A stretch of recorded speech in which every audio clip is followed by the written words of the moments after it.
What's up, and welcome to Absolute Sitter. I'm your host, Mac, and I want to thank you for checking out my content. I know you could be somewhere else, maybe checking out the last good days of OnlyFans. But you're here with me, and I appreciate that. So this is just going to be kind of somewhat of a match review. A little bit lazy on the Sunday. Could have done better to set up, but hey, was able to take in the match, and these are a few of my thoughts. And I don't think I'm going to be as enthused as other Chelsea fans about the performance. So I'll try to start off with my negatives, move into my positives. So first, the negatives. There is going to be, shameless plug, a video coming soon on some things that I think could be obstacles to us challenging for the Premier League. And I saw a couple of those things today. Briefly, I'm just going to say the fact that we keep on seeming to have players in and out with positive COVID testing. Now, to be fair, we aren't the only club suffering from this. To my understanding, Arsenal also had Ben White out with a positive COVID test, but it's just more of a reminder that this isn't over for anyone, even though the fans are back in the stands. Now, I will cut us some slack. This was a London derby away. It is only the second game. And as much as I'm not going to be super amped as other fans might be, I feel a little bit closer to what Thomas Tuchel's post-match interview on field was, which is that I don't think this was all that comprehensive of a beating of Arsenal. Although we won 2-0 and there really wasn't much in the match that would say there was any threats from Arsenal. Again, for the second week running, I would say this looks more of our opponent not being prepared than Chelsea looking super dominant. But it's early days. Romelu Lukaku just came into the team. So I understand that there is still going to be some gelling to be done. No, I have to be hypercritical here of this one player because there are so many players that are going to be in and out and vying for a chance to play. One of the telling signs is that Hudson-Odoi, even with Pulisic out, even with Ziyech coming back from injury, he still found a way not to start. I wouldn't say that's troubling, but that may be an indication that he's not showing Thomas Tuchel enough in the in training to get on the pitch, because I mean, you're not gonna get a better chance than that. I mean, when the squad is fully fit, hoping that the squad will be fully fit at some point, then it even puts you low on the totem pole if you're not starting in this game. Now, we had Mason Mount and Havertz, so we had no recognized winger go in there. Everybody will have all eyes on the fact that Timo Werner didn't start this game, but to be honest, if I was Timo Werner, I wouldn't be too worried. I know for a fact that there will be opportunities, and it brings me to the first person that I'm going to be critical of, which is Havertz. Now, it wasn't that Kai Havertz was rubbish in this game or anything. And again, it is early in the season. But I just didn't see enough from Havertz. At the point in time, you'll see my reaction somewhere. When Mason Mount gets substituted, I'm not begrudging the fact that Mason Mount came off and got to rest some minutes. But I was just kind of dumbfounded by the fact that Kai Havertz saw the full 90. I didn't see anything to really justify him staying on when Timo Werner could have been substituted on earlier than that. Or, like the 88th minute for Timo Werner to come on was kind of like a time-wasting sub more than really get out there and stretch your legs and really show what you can do next to Lukaku. And when Ziyech came on for Mount, Kai Havertz ended up where in a move after Lukaku's what should have been Lukaku's brace. Kai Havertz basically was awarded a one-on-one because of Lukaku's good play and selfless play. Plays it in and it's totally wasted. I mean, it wasn't even like a good save was brought out by the keeper by Kai Havertz. So if anything, we have too many people in that attacking role and that winger role in the attacking mid, to have people having that type of game and not see them substituted by the 60th, 70th minute. That's not some kind of slight on Kai Havertz. That's not to say that he's not going to kick on. That's not to say that he wasn't doing other things behind the ball. But as I said, I just don't see where he justified playing the full 90, especially with Hudson-Odoi and Ziyech and Timo Werner sitting on the bench. Timo Werner, there isn't much I can say about Timo Werner. Of course, people that are going to pad stats are going to say another game without a goal, even though he played for all of 6 minutes. I just really didn't get to see him and Lukaku link up. Also, it's early days with the chemistry of the team. Lukaku looked positive, and I'll get into him in my positive section. But the rest of the team looked as if they forgot how to play with a traditional striker, or as if they've just met Lukaku today. Now, I understand he came in late in the window, which is going to be bad on Chelsea for not getting business done early. And I'm going to sound like a spoiled brat because we got the business done. Be happy about that, right? I understand that. But now we're looking at it and we're kind of paying the price for that. Thomas Tuchel in his post-match interview said something about training very hard this week. And I think the training very hard, besides the fact that he wants his team to get up in speed, is also down to the fact that he's trying to get them to gel as quickly as possible. I didn't see almost any attempts at cutbacks.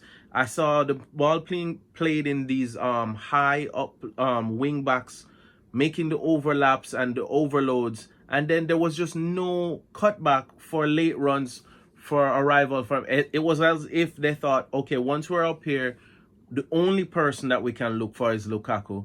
And then there was even a moment where in the second half where Lukaku had shown really good hold up play and holding off the defender, and it was as if the whole rest of the team just stood still ball watching to watch as if Lukaku was going to make anything happen. Nobody made any movement towards the ball to try and give him a passing option, to give him any kind of option at all to do anything. And then no one also moved in to maybe give themselves a tap in or a quick rebound if he's blocked. I need to see the team gel. Again, it's early in the season. I understand that, but I need to see some more gelling from the team. Any more negatives? Let's think about it. I didn't like the fact that, again, if you really look at it, if you take away Lukaku's goal and what should have been his second goal, if not for a really good save by the Arsenal keeper, we have Reece James scoring. So we're still not having all this attacking talent, and they're still not, forcing saves. They're still not producing enough for me. Last game, we had a blinder by Alonso. Now our next wing back on the other side is scoring goals, which is great that they're contributing. But if we don't want another season where, other than Lukaku, the second highest goal scorer is going to be Jorginho from the spot, we're gonna have to ask the supporting attackers, the people outside of the center forward position, to start chipping in with goals. Hakim Ziyech, Pulisic. Fair to Pulisic, he didn't play this game and he did score in the last game, but we need more production from that in the team. Also, I would say, and shameless plug again for that video about what might keep us from the Premier League coming soon.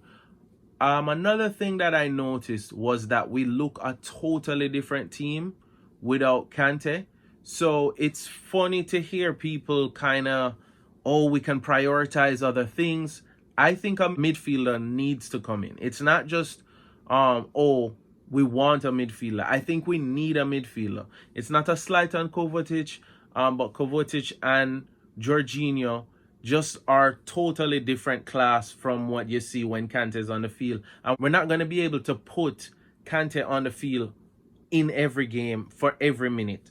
We're going to have to be able to know when to rest him, when to be able to kind of nurse around injuries and so forth like that, especially when there's much more important games coming up.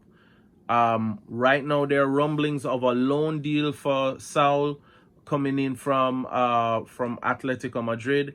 This needs to happen, and this is actually a very smart move. Just because a lot of people are gonna ask questions and say, "Well, why did we even again question marks over the loan for Billy Gilmore? This would have been a perfect game. He would have came in." I somewhat agree, but I think that we still need to temper the idea of, youth promotion along with being able to go into the transfer market.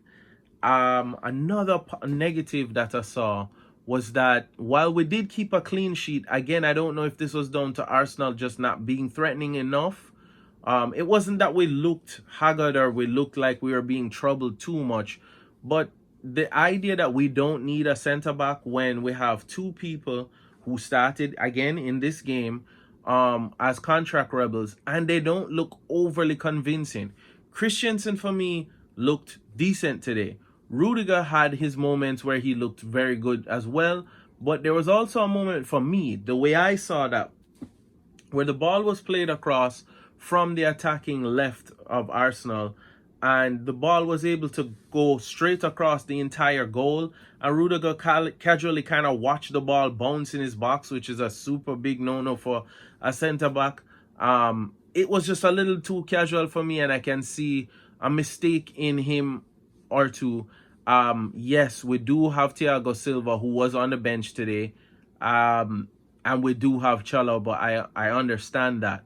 But with two players who don't always look convincing, and that might sound hypercritical and unfair to Rudiger, who had a really good end to the season, Christensen, who looked amazing in the Champions League final, I just don't think we're at the point where we can say, yeah, we don't need to make a move for a centre-back and can just pass on Conde.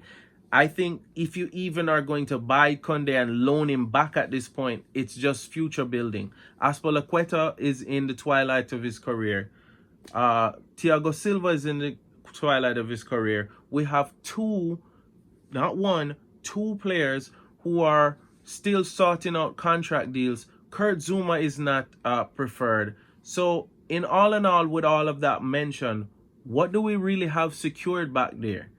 And we can't expect that Thomas Tuchel is going to just start Chalobah in every game. Maybe Chalobah can even help with the whole midfield plug, but we've even heard Thomas Tuchel kind of dabble in the fact that he doesn't like the idea of confusing him and probably sees him more as a centre-back than a plug for the midfield. He kind of said it as if kind of hinting at the fact that if he's putting Chalobah there, it will be out of necessity and not because it's a luxury move and he really sees him there.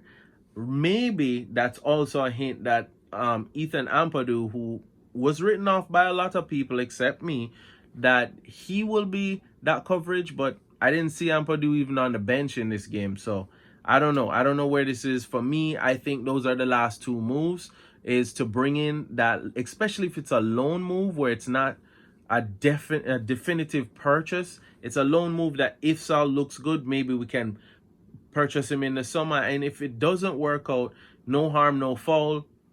We have Billy Gilmore out on loan.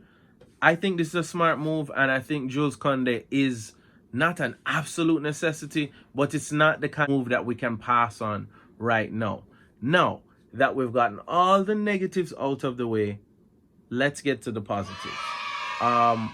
We did look comfortable on goal. Reece James was in beast mode, beasting all over Arsenal. They really had no answer for him in the first or second half. I mean, when you have halftime and it was clear to a thinking manager like Arteta, as much as he'll be under a lot of scrutiny right now, and you really can't come up with any kind of tactical solution, some of that's going to be down to maybe your inability to find a tactical solution. But I also have to give Reece James a lot of credit for the fact that he was just almost unplayable today. Maybe that sounds like a little hyperbolic about how great he was, but it wasn't just the goal. There was several other moments in time where he just looked really good. The assist to Lukaku, look out for more of those. and a lot more of that type. Maybe not necessarily only from Reece James, but a lot more of that looked like the kind of cutting edge we were missing for Lukaku's goal. Lukaku did a lot more than the goal, and I said, as I was saying in the negative section, I think he would have looked really, really well if they would gel more. So as he gels more with the team and they start to learn more about Lukaku and they start to play off more of his strengths and those things, I think I see a lot of positives for us going forward. This game really could have ended with a brace for Lukaku. It was, if not for a really good save, as I said earlier, if not for a really good save by Arsenal's goalkeeper, this is a brace for Lukaku. He looks strong. He showed hold up play. It didn't look just like flat track bully kind of Lukaku. You can see the improvements in his game, and hopefully as the attackers get used to playing with him and maybe we see some different combinations, in my eyes, him and Timo Werner up front, we're really going to see this Chelsea attack really take off, and that will allow us to really say that we're challenging for the Premier League. Funny enough, I was listening to the commentators in this game, and they were talking about how Thomas Tuchel is downplaying the fact that we're favorites and doesn't see us as favorites for the title. I still have to say I see City as favorites, but I see us as contenders. And then they said if there was going to be a third contender, it would be Manchester United. It's not a knock on Manchester United. I do think they're in the title race. But it's funny that Liverpool are just kind of automatically written off of the title race. And I'm not sure why exactly. Do I think they'll be winning the Champions League or anything like that? I think barring injury, there's nothing that says that when you're not playing Man City every game, when you're not playing Chelsea every game in and out, you have to beat the rest of the Premier League. There's nothing that says that Liverpool won't be a threat going forward. So that's something to keep an eye on. Other positives that I saw in this game for Chelsea, other than Kante coming on and proving that he just makes a whole lot of difference. One of the things that I noticed I'm going to be most excited about is the fact that we didn't get to see full strength Ziyech start from the beginning and play off Lukaku. We didn't get to see Pulisic and see how he's going to play along with Lukaku. We didn't get to see Timo Werner play with Lukaku for any real amount of time. That's almost going to seem like another team when they get out there gelled. So if I dive into the positives, as much as a backhanded compliment as it might seem about saying I see potential, there really is an excitement about the potential for the attack when you think that these are really the early days, and when they get firing on all cylinders, praying that they do, that we'll have that. Mendy was tremendous. There you would think that with fairly nothing much to do in the game, there'd be a lack of concentration. He looked like he really took pride in keeping this clean sheet and kept us in within that. If we're talking the one point of contention, and I made a reaction moment to it, and I got to see it back a couple of times, is the penalty no call. I don't see this as a penalty, but again, maybe this is my Chelsea bias showing. I just don't see it. If the two players come together, not every time that there's contact is there going to be a penalty. If you can kind of look at that and say, yes, Reece James definitely put a leg in between the player's legs as in mid-stride, or puts his leg in front of him, fine. But for me to be running up behind you and your leg to raise during running and clatter into mine and you go over, I think it was the right call. I don't really know if Arsenal fans will be too honed in on the penalty no call. It went to VAR and there was also no overturning of that. I think this is a non-issue, but I think I'd be just more worried about the ease at which they even got into the position where they could have a penalty shot. I need to see the defense gel a little better. I think we might be a little bit too overconfident in how good that defense is, and there's always room for the improvement. I see a lot of potential. I didn't necessarily see it come to fruition in this game, but again, we have to kind of temper any negativity that I'm going to have, as well, as this is only the second game.